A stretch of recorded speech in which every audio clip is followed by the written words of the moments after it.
आप देख रहे हैं प्राइम टीवी और मैं हूं आपके साथ मुस्कान अजमानी। बुलेटिन की शुरुआत करेंगे बड़ी खबर से, जहां उमेश पाल हत्याकांड के मामले में पुलिस की तरफ से दाखिल की गई चार्जशीट में बड़ा खुलासा हुआ है।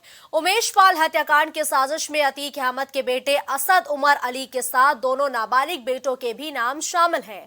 पुलिस की चार्जशीट में बताया गया है कि सदाकत के मुस्लिम हॉस्टल में 18 फरवरी को हुई बैठक में मोहम्मद गुलाम के साथ अतीक अहमद के दोनों नाबालिग बेटे मीटिंग में भी शामिल थे। यह भी पता चला है कि हत्या से 3 दिन पहले यानी 21 फरवरी को की गई उमेश पाल की रेकी में सदाकत के साथ असद के 7 नाबालिग बेटे एहजम और अवान भी शामिल थे। तो देखिए, उमेश पाल हत्याकांड मामले से जुड़ी ये बड़ी और नई अपडेट है, जहां चार्जशीट जो दाखिल की गई है उसमें अतीक के सभी 5 बेटों के नाम शामिल है, जिनमें 2 नाबालिग बेटों के भी नाम अब सामने आए हैं। जब उमेश पाल हत्याकांड से पहले उमेश पाल की रेकी की गई थी तो भी उस दौरान दोनों अतीक के नाबालिग बेटे रेकी के पूरे जो काम किए जा रहे थे उसमें भी शामिल थे। तो उमेश पाल हत्याकांड से जुड़ी अब ये बड़ी अपडेट है। तो पहले ही अतीक के एक बेटे को एनकाउंटर में ढेर किया जा चुका है, तो अब जो 4 बेटे हैं उसके भी नाम शामिल नजर आ रहे हैं जो चार्जशीट दाखिल की गई है उमेश पाल हत्याकांड से जुड़ी।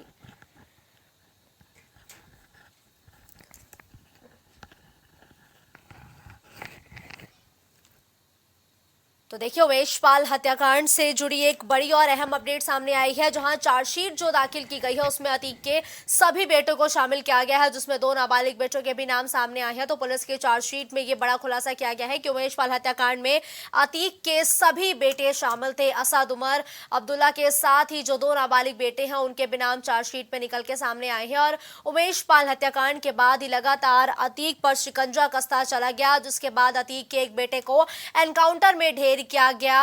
अतीक अशरफ का भी एनकाउंटर किया गया है। तो अब जिस तरीके से चार्जशीट में सभी बेटों के नाम शामिल हुए हैं, तो उसमें 2 नाबालिग बेटों के भी नाम अब खुलकर सामने आए हैं।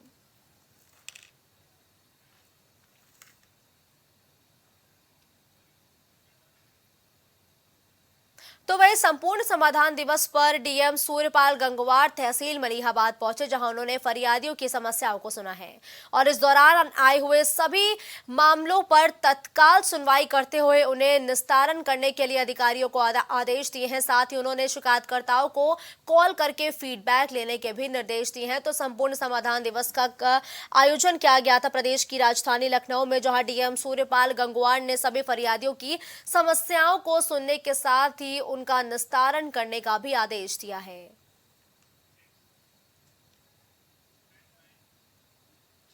तो वही देश भर में टमाटर के दाम लगातार बढ़ते जा रहे हैं। मानसून की बारिश ने मुश्किलों को बढ़ा दिया है और टमाटर के भाव पिछले कुछ दिनों में 2 गुने 3 गुने से अब 4 गुने तक पहुंच गए हैं। टमाटर के भाव 160 से 180 रुपए तक पहुंच गए हैं। और अगर बात करें प्रयागराज के मुंडेरा मंडी की, तो टमाटर थोक विक्रेता जो है वो 120 रुपए किलो थोक रेट पर टमाटर है, तो वही 160 से लेकर 190 रुपए किलो टमाटर को बेचा जा रहा है।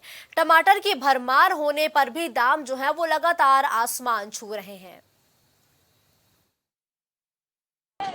सखी सैया खूब कमात है, महंगाई डाइन खाया जाते है। जी हाँ, पिपरी लाइव का ये सॉन्ग जरूर लोगों के आज भी जहन में है। और बात करें जिस तरीके से आज महंगाई चरम सीमा पे पहुंच रही है, आप देख सकते हैं हम इसमें प्रयागराज के मुंडेरा मंडी में, यहाँ की मंडी जिस तरीके से आप यहाँ रात से ही लोग आड़ती आ जाते हैं, किसान आ जाते हैं, पर देख सकते हैं किस तरीके से अभी भी मंडी यहाँ पे पूरी सूनी दिख रही है, यहाँ पे लोग नहीं दिख रहे हैं। जिस तरीके से बात करें टमाटर की, तो टमाटर आज की रेट में 1 कैरेट का मिल रहा है 4,500 रुपये में कैरेट मिल रहा हो। बात करें यहाँ पे टमाटर तो खूब हैं, पर दिख रहे हैं कि जिस तरीके से यहाँ से बात करने पे लगा कि यहाँ पे टमाटर किस तरीके से सड़ रहे हैं, ये भी देखा जा सकता है। जिस तरीके से बाज़ार में मार्केट में बात करें तो टमाटर इस समय 150-200 रुपये किलो बिक रहा है, पर यहाँ पे मंडी की बात करें तो यहाँ पे जिस तरीके से देखा जा रहा है टमाटर की भरमार है, टमाटर सड़ रहे हैं। हम यहाँ पे बात करेंगे, यहाँ पे मुंडेरा मंडी के अध्यक्ष हैं, हम उनसे बात करेंगे। यहाँ सतीश चंद कुशवाहा जी, उनसे बात करेंगे। सतीश जी, जिस तरीके से बात करें टमाटरों की, तो जिस तरीके से टमाटर का रेट बढ़ रहा है, क्या कहेंगे? टमाटर रेट भैया इसलिए बढ़ रहा है कि जो टमाटर आ रहे हैं, गर्मी इतनी ज़्यादा पड़ रही है, इतनी दूरी है, 3 दिन लगते हैं आने में, तो इसी तरह माल जब आया वहाँ से जो खरीदारी होती है, यहाँ आने में 50% 40% माल खराबे हो जा रहा है। और महंगा इतना हो जाता है कि लोग जो खरीदने वाले वो ले नहीं, जिसको 50 कैरेट खरीदना था आज 2 कैरेट में काम चला। जो एक पाव से 2 किलो खरीदता तो वो 100 ग्राम ले रहा है। तो जब खरीदने वाला खरीदेगा नहीं, थोक वाले एक पास से फुटकर वाला नहीं लेगा, तो यहाँ पर माल कैसे बिकेगा। तो इसलिए हम लोग इतना परेशान हो चुके हैं। हम लोग सरकार से, माननीय प्रधानमंत्री जी से और मुख्यमंत्री जी से निवेदन करते हैं कि जितने भी नज़दीक के ज़िले हैं, बनारस है, इलाहाबाद है, लखनऊ है, आपका कानपुर है, नोएडा है, हर जगह सरकार अपने द्वारा खरीदारी करके और सुविधा दे आम जनता के लिए। ज़्यादा न दे तो कम से कम 10-15 दिन के लिए सुविधा दे दे, थोड़ा राहत मिल जाए। और जो हम लोगों को अपनी इज्जत बचाने के लिए माल मंगाना पड़ता है, इसमें नुकसान हो रहा है, तो हम लोग नुकसान से बच भी जाएं। हम लोगों को ज़रा भी कोई इतराज़ नहीं है कि सरकार मंगा कर सस्ता बेचेगी। हम लोगों को खुशी है कि सरकार सस्ता बेचेगी, जनता को लाभ मिलेगा। आने वाले दिन में सरकार का नाम होगा, माननीय प्रधानमंत्री जी का नाम होगा कि इस दुख में और इस महंगाई में उन्होंने जनता का साथ दिया। मैं इसी निवेदन के साथ एक बार पुनः निवेदन करता हूँ कि सरकार इस पर विशेष ध्यान दे। यहीं पे हमारे साथ एक आड़ती और इनसे भी बात करेंगे। जिस तरीके से टमाटर यहाँ देखा जा रहा है, भरपूर मात्रा में टमाटर है, पर टमाटर की रेट की बात करें वो काफ़ी चढ़ता जा रहा है। क्या कारण है? क्यों कारण बताया बाबूजी, देखिए हम लोग का माल आता है कर्नाटक से। कर्नाटक से गाड़ियाँ आती 3 से 4 दिन में, और 4 दिन के बाद जब यहाँ तिरपाल खुलता है और आधा माल बिकता और आधा नहीं बिकता तो फिर वो डैमेज हो जाता है। और डैमेज होने के कारण उसकी लागत जो है जस्ट डबल हो जाती है। जब यहाँ लागत डबल होती तो मार्केट में जो बेचारा 2 कैरेट बेचता था वो 1 कैरेट बेच पा रहा, दिन भर उसको भी चाहिए पैसा, वो भी लागत अपनी 20 से 30% 40% रखता है, तो दिन भर में 1 कैरेट बेचता तो वो जाहिर सी बात है कि माल डैमेज होगा, तो क्या नाम से लागत बढ़ेगी। दूसरी वजह है कि अगर किसी जीन्स में ज़्यादा तेज़ी आती है तो इसमें सरकार को पहल करना चाहिए। मंडी समिति मंडी शुल्क पाती है व्यापारियों से, तो वो उस मंडी शुल्क को जो रूप है उसका पैसा इस मंडी में किसी भी जीन्स को महंगा हो तो उसमें सब्सिडी लगा करके मार्केट में मंडी समिति खुद बेचवाए, मंगवाए हम लोग से, जो हमारी लागत हो हमसे ले लें और हाफ रेट में बेचवाए। हमारी लागत हमको दे दे, हमको कोई लाभ नहीं चाहिए, 1 रुपये का लाभ नहीं चाहिए। जो हमारी लागत हमसे ले लें मंडी समिति और हाफ रेट में बेचवाए, उसका नुकसान नहीं होगा। 1 महीने का मंडी शुल्क खाली लगेगा। एक महीने का मंडी शुल्क अगर वो लगा देती तो जनता को राहत मिल सकती है। Thank you. तो कहीं ना कहीं अथॉरिटियों का कहना है कि सरकार इसमें पहल करनी चाहिए। सरकार अगर पहल करती है तो लोगों को राहत के साथ साथ इनको भी राहत मिलेगी। आशीष भट्ट, प्राइम टीवी, प्रयागराज। अब खबर सुल्तानपुर से है, जहां पुलिस और बदमाश के बीच मुठभेड़ हो गई और मुठभेड़ के दौरान एक बदमाश गोली लगने से घायल हो गया है और सिपाही भी इस दौरान चोटिल हो गया है। बता दें कि पुलिस ने स्कॉर्पियो से लूट की घटना को अंजाम देने वाले 3 अन्य बदमाशों को भी गिरफ्तार किया है और उनके पास से स्कॉर्पियो गाड़ी के अलावा 2 अवैध तमंचा, 4 कारतूस भी बरामद किए हैं। पुलिस के द्वारा घायलों को अस्पताल में भर्ती भी करवा दिया गया है। वहीं पुलिस आगे की कार्रवाई में जुट गई है। कुछ दिनों में थाना जयसिंहपुर एवं थाना मुदगरपुर क्षेत्र में लूट, चोरी और टप्पेबाजी की घटनाएं प्रकाश में आ रही थी। सूत्रों के अनुसार एक गिरोह स्कॉर्पियो गाड़ी से इन वारदातों को अंजाम दे रहा था। सूचना के मुताबिक आज भी ये लोग क्षेत्र में घटना पारित करने के लिए आ रहे थे। इस संबंध में सभी पुलिस टीमों को चेकिंग में लगाया गया था। संदेह के आधार पर थाना मुदगरपुर क्षेत्र में एक पल्सर बाइक को चेक किया गया तो उसमें सवार बदमाशों ने पुलिस टीम पर फायर कर दी।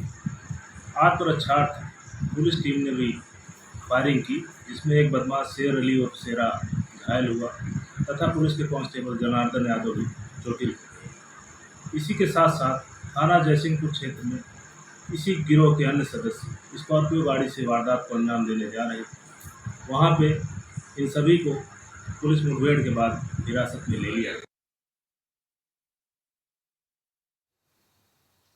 अब खबर गाजीपुर से है, जहां सैदपुर थाना क्षेत्र के टोडरपुर गांव के पास पुलिस और बदमाशों के बीच मुठभेड़ हुई है। मुठभेड़ के दौरान पुलिस की जवाबी फायरिंग में 2 इनामी बदमाश घायल हुए हैं और घायल दोनों बदमाशों को पुलिस ने फिलहाल गिरफ्तार कर लिया है और घायल बदमाशों का जिला अस्पताल में इलाज चल रहा है। बताया जा रहा है कि दोनों शातिर बदमाश लूट की वारदात को अंजाम देकर भाग रहे थे और घटना की सूचना पर पुलिस टीम ने बदमाशों का पीछा किया और बदमाशों को गिरफ्तार भी किया है। कल देर रात्रि में थाना सैदपुर को सूचना प्राप्त हुई थी कि उनके थाना क्षेत्र में एक ट्रक के साथ लूटपाट हुई है। कुछ पैसा और उसके कागजात वगैरह लूटे गए हैं। इसकी सूचना तत्काल फ्लैश हुई। इस सूचना पर जनपद के सभी अधिकारी एकदम सड़क पे निकले, चेकिंग शुरू की गई। जब क्षेत्राधिकारी सैदपुर और उनके थाना प्रभारी मौके पर पहुंचे तो तत्परता दिखाते हुए उन्होंने बदमाशों का पीछा किया। बदमाशों ने उनके ऊपर फायरिंग की और वो रामपुर माझा की तरफ वहां से भागे, क्योंकि सूचना फ्लैश हो चुकी थी। इस सूचना पे रामपुर माझा की तरफ से हमारी स्वाट सर्वेलेंस टीम व अन्य थानों की फोर्स भी उधर जा रही थी। उधर से जब ये संदिग्ध बदमाश आते दिखाई दिए तो इन्होंने अपने आप को घिरा पाते हुए पुलिस पर अंधाधुंध फायरिंग शुरू कर दी थी। पुलिस ने भी अपने आत्मरक्षा में गोली चलाई, जिसमें 2 बदमाशों को गोली लगी।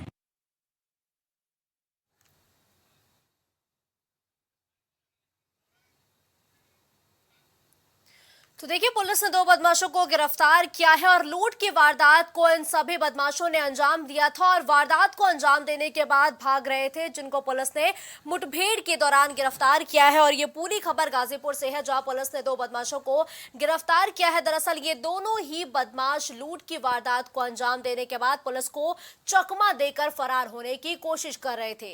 इस दौरान पुलिस और बदमाशों के बीच मुठभेड़ हो जाती है और मुठभेड़ के दौरान पुलिस ने दोनों ही बदमाशों को गिरफ्तार किया है, जिसमें से फिलहाल दोनों बदमाशों के घायल होने की भी खबर है और साथ ही अब दोनों बदमाशों का इलाज लगातार इलाज में जारी है।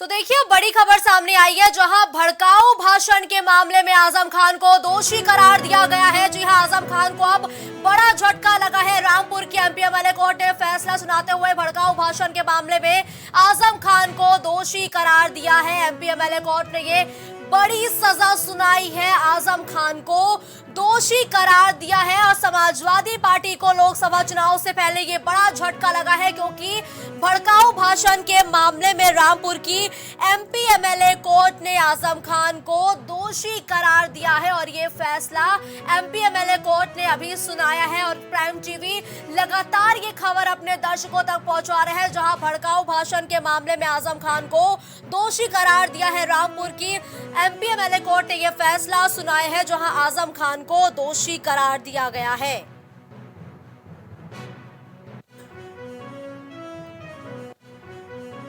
तो देखिए, ये बड़ी और अहम खबर सामने आई है, जहां भड़काऊ भाषण के मामले में आजम खान को दोषी करार दिया गया है और रामपुर के एमपी एमएलए कोर्ट ने यह फैसला सुनाया है, जहां अब ये कहा जा रहा है कि समाजवादी पार्टी को भी बड़ा झटका लगेगा, क्योंकि समाजवादी पार्टी के कद्दावर नेता कहे जाते हैं आजम खान और रामपुर में आजम खान की पकड़ बहुत मजबूत मानी जाती है। और अब कुछ ही महीनों में लोकसभा के चुनाव होने हैं, तो ऐसे में कहा जा रहा है कि समाजवादी पार्टी को इस फैसले के बाद बड़ा झटका लगा है और एमपी एमएलए कोर्ट ने ये फैसला सुनाया है।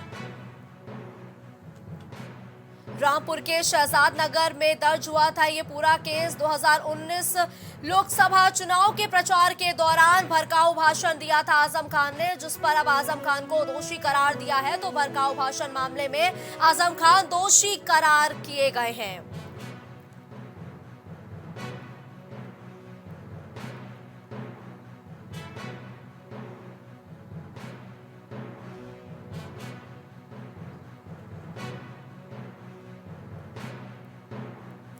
देखिए, आजम खान को दोषी करार दिया गया है। 2019 के लोकसभा चुनाव के दौरान भड़काऊ भाषण दिया था आजम खान ने, जिसके बाद अब ये बड़ी खबर है, भड़काऊ भाषण के मामले में आजम खान को दोषी करार दिया गया है।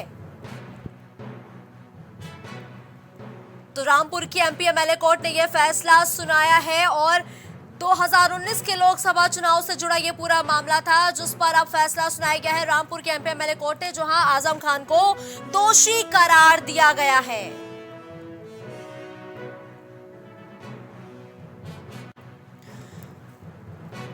तो तो देखिए, समाजवादी पार्टी के नेता कद्दावर नेता कहे जाते हैं आजम खान, जिन पर अब एक बार फिर से ये कार्रवाई की गई है और आजम खान को अब दोषी करार दिया गया है। रामपुर के शहजाद नगर में इस पूरे मामले को लेकर मुकदमा दर्ज कराया था। 2019 के लोकसभा चुनाव के दौरान आजम खान ने भड़काऊ भाषण दिया था। तब देश में लोकसभा का चुनाव था, यानी कि 2019 में लोकसभा का चुनाव था। सपा नेता आजम खान उस वक्त एक चुनाव सभा को संबोधित करने के लिए रामपुर के मिलक विधानसभा क्षेत्र में पहुंचे थे। सभा स्थल पर भीड़ भी काफी थी। भारी संख्या में लोग आजम खान को सुनने के लिए पहुंचे थे, क्योंकि जाहिर सी बात है कि जो आजम खान है वो समाजवादी पार्टी के कद्दावर नेता है और उन पर इल्जाम है कि चुनावी सभा में कथित रूप से आजम खान ने आपत्तिजनक और भड़काऊ टिप्पणी की थी, जिस पर हंगामा भी हुआ था और इस पूरे मामले को लेकर केस भी दर्ज किया गया था। तो अब देखिए, 2024 के लोकसभा चुनाव नजदीक आ रहे हैं और ऐसे में रामपुर की एमपी एमएलए कोर्ट ने यह फैसला सुनाया है और आजम खान के भविष्य क्या होगा, अब ये सवाल बड़ा है। आजम खान की अगर हम बात करें तो अक्सर ये भड़काऊ भाषण देने के लिए जाने जाते हैं। तो 2019 में उनका एक बयान अब उन पर भारी पड़ता हुआ दिखाई दे रहा है, उनके राजनीतिक भविष्य पर भारी पड़ता हुआ दिखाई दे रहा है, क्योंकि रामपुर के एमपी एमएलए कोर्ट ने आजम खान को दोषी करार दिया है। और भारतीय जनता पार्टी के नेता आकाश सक्सेना ने उनके खिलाफ थाने में शिकायत दर्ज कराई थी, जिस पर कार्रवाई करते हुए मिलक कोतवाली ने आजम खान के खिलाफ मुकदमा दर्ज किया था। आचार संहिता उल्लंघन और भड़काऊ भाषण देने का मामला दर्ज किया गया था, यानी कि 2 मामले दर्ज किए गए थे। पहला तो आचार संहिता उल्लंघन और दूसरा भड़काऊ भाषण देने का ये मामला था। और पुलिस की जांच पड़ताल के बाद ये मामला रामपुर की एमपी एमएलए कोर्ट तक पहुंच गया था और आज उसी रामपुर की एमपी एमएलए कोर्ट ने सजा सुना दी है 2019 लोकसभा चुनाव के मामले में, जहां आजम खान ने एक जनसभा को संबोधित करते हुए भड़काऊ भाषण दिया था। इस मामले में आजम खान को दोषी करार दिया गया है और अब से थोड़ी देर में सजा का ऐलान किए जाने की भी उम्मीद है।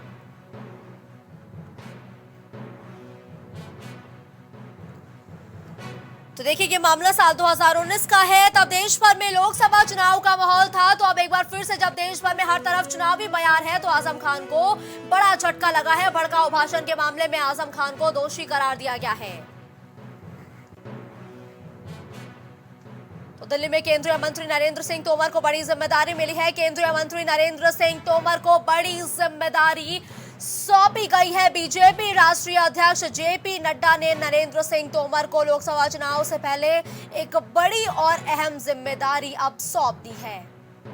एमपी विधानसभा चुनाव के लिए तोमर को जिम्मेदारी सौंपी गई है। दरअसल एमपी विधानसभा चुनाव अब बेहद ही नजदीक है, ऐसे में जेपी नड्डा ने तोमर को जिम्मेदारी सौंपी है। एमपी में प्रदेश चुनाव प्रबंधन समिति के संयोजक बनाए गए हैं तोमर, यानी कि एमपी में होने वाले लोकसभा चुनाव की जिम्मेदारी अब तोमर के हाथों में होगी। केंद्रीय मंत्री नरेंद्र सिंह तोमर को मध्य प्रदेश में होने वाले विधानसभा चुनाव की जिम्मेदारी सौंपी गई है और जेपी नड्डा ने ये जिम्मेदारी दी है। बीजेपी के राष्ट्रीय अध्यक्ष हैं जेपी नड्डा। तो लखनऊ में ऊर्जा मंत्री ने समझा जनता का दर्द। ऊर्जा मंत्री ने जनता का दर्द समझा है। जी हां, ये खबर लखनऊ से है, जहां भोली भाली जनता को अधिकारी परेशान करते हैं। अब इस मामले को गंभीरता से लिया जाएगा। अब ऊर्जा मंत्री ने समझा उपभोक्ताओं का दर्द। ऊर्जा मंत्री ने उपभोक्ताओं का दर्द समझा है। दरअसल अब ऊर्जा मंत्री उपभोक्ताओं की शिकायत पर कार्रवाई करने का ऐलान कर चुके हैं। प्रीपेड बिजली उपभोक्ताओं को आरसी जारी करने का ये पूरा मामला है, जिसका संज्ञान ऊर्जा मंत्री ने लिया है। ऊर्जा मंत्री एके शर्मा, अरविंद शर्मा ने उच्चाधिकारियों को कड़ी फटकार लगाई है। तो ऊर्जा मंत्री एके शर्मा और अरविंद शर्मा ने अधिकारियों को कड़ी फटकार लगाई है। इस दौरान एके शर्मा ने कहा कि छोटे उपभोक्ता मुश्किल से एक बल्ब ही जला पाते हैं, उनको 1-1 लाख तक का फर्जी बिल पहुंचाया जा रहा है। एके शर्मा ने अधिकारियों को सख्त हिदायत देते हुए कड़ी फटकार लगाई है कि जिनके घरों में 1-1 बल्ब ही जलता है, आखिर उनके घरों में 1 लाख रुपए तक बिजली का बिल कैसे पहुंच रहा है। उपभोक्ताओं के उत्पीड़न पर कार्रवाई की जाएगी। रितेश इस खबर पर तमाम जानकारी के लिए हमारे साथ जुड़ चुके हैं। देखिए रितेश, एक तो जनता परेशान है क्योंकि बिजली नहीं मिल पा रही है, ऐसे में भोली भाली जनता को अधिकारी परेशान करते हैं। अब इस मामले का संज्ञान ऊर्जा मंत्री ने लेते हुए क्या कुछ निर्देश अधिकारियों को दिए हैं?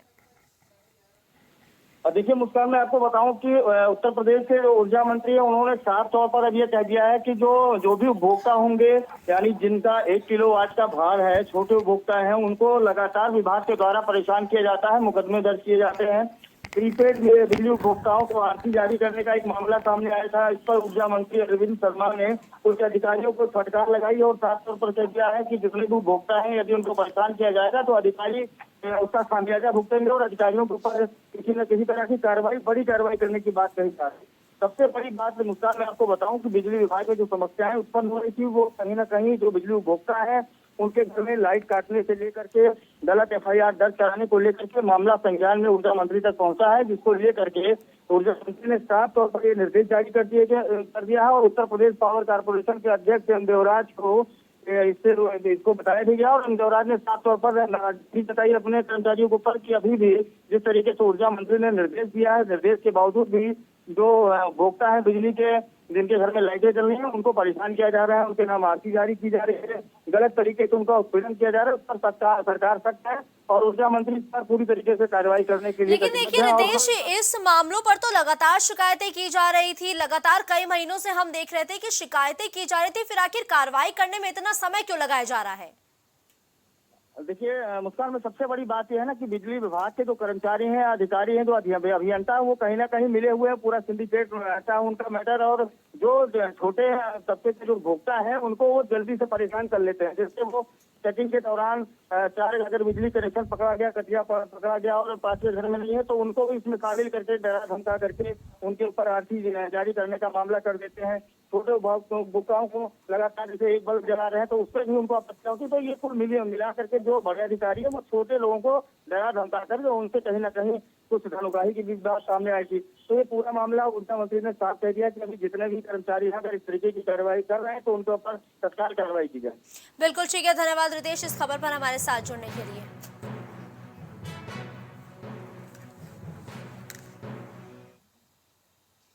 अब खबर बुलंदशहर से है, जहां बुलंदशहर के गढ़ बुलंदशहर रोड स्थित PIC public inter college Syana के सामने सड़क हादसे में कांवड़ियों की मौत हो गई है। मृतक औरंगाबाद थाना क्षेत्र गांव चरोरा मुस्ताबाद का रहने वाला बताया जा रहा है और कांवड़ियों का नाम उज्जवल है। बता दें कि मृतक जनपद हापुड़ की ब्रिजघाट से बाइक से जल लेकर लौट रहा था, तभी वो सड़क हादसे का शिकार हो गया, जिसमें कांवड़िए की मौत भी हो गई है।